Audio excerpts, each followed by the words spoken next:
नमस्कार. मी मोरेश्वर. हाय Maharashtra YouTube news चॅनलमध्ये आपलं स्वागत आहे. अशोक खरात, भोंदू बाबा अशोक खरात. अशोक खरातच्या प्रकरणात पहिली विकेट आज पडली आहे.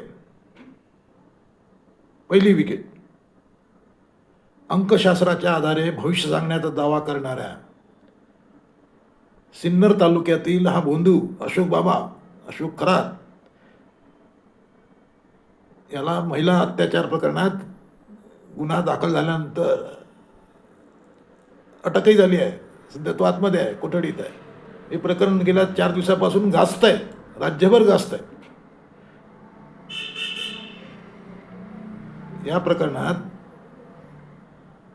महाराष्ट्र महिला आयोगाचे अध्यक्ष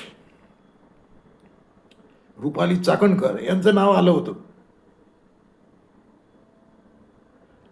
आता ताजी माहिती अशी आत्ता काही तासापूर्वीची की रुपाली चाकणकर यांना महिला आयोगाच्या अध्यक्षपदाचा राजीनामा देण्याचे आदेश खुद्द मुख्यमंत्री देवेंद्र फडणवीस यांनी दिले आहेत. तत्काळ राजीनामा द्या असं मुख्यमंत्र्यांनी चाकणकरांना आज सांगितलं आहे. चाकणकरांना आज वर्षावर बोलावण्यात आलं. मुख्यमंत्र्यांनी त्यांना सांगितलं की या अशोक खराताच्या प्रकरणात तुमचं नाव येत आहे.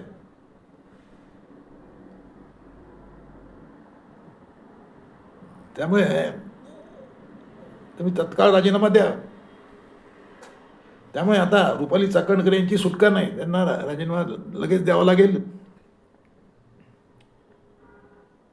आता रुपाली चाकणकर या राष्ट्रवादीच्या महिला अध्यक्ष आहेत, महाराष्ट्राच्या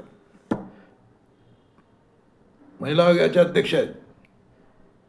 अजितदादा गटाचे जी राष्ट्रवादी आहे त्या अजितदादा गटाच्या राष्ट्रवादीच्या नेत्या आहेत. आता मुख्यमंत्री यांनी या प्रकरणी फार कडक भूमिका घेतली आहे. कोणालाही पाठीशी घातलं जाणार नाही असं मुख्यमंत्र्यांनी पहिल्याच दिवशी सांगितलं आहे.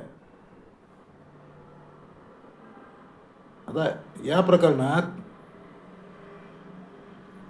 रुपाली चाकणकर ज्या आहेत त्या या खरातच्या शिवनिका संस्थान नावाच्या संस्थानात विश्वस्त आहेत. खरात याची पाद्यपूजा करताना, त्यांच्यावर छत्री धरताना चाकणकरांची छायाचित्र सोशल मीडियावर व्हायरल झाली आहेत प्रचंड. त्यामुळे विरोधकांनी त्यांच्या राजीनाम्याची मागणी सुरू केली आहे. आणि आज सायंकाळी मुख्यमंत्र्यांनी आदेश दिला आहे की राजीनामा द्या.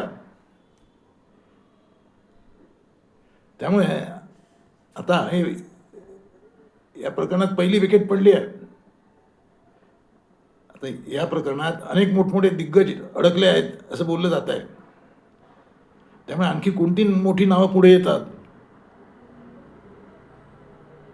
आणि त्यांच्यावर काय कारवाई होते याकडे पूर्ण महाराष्ट्राचं लक्ष आहे.